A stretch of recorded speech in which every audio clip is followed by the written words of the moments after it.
লা ইলাহা ইল্লাল্লাহুল আযীমুল হালিম, লা ইলাহা ইল্লাল্লাহু রাব্বুল আরশিল আযীম, লা ইলাহা ইল্লাল্লাহু রাব্বুস সামাওয়াতি ওয়াল আরদি ওয়া রাব্বুল আরশিল কারীম।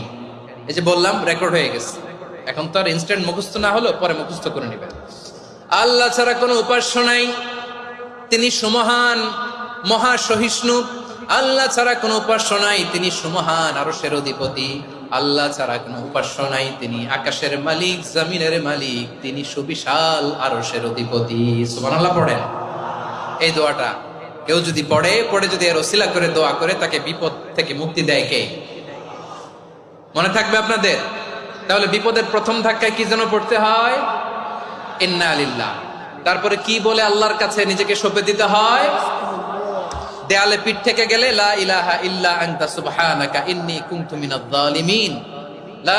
2 নাম্বার হচ্ছে লা ইলাহা ইল্লাল্লাহ।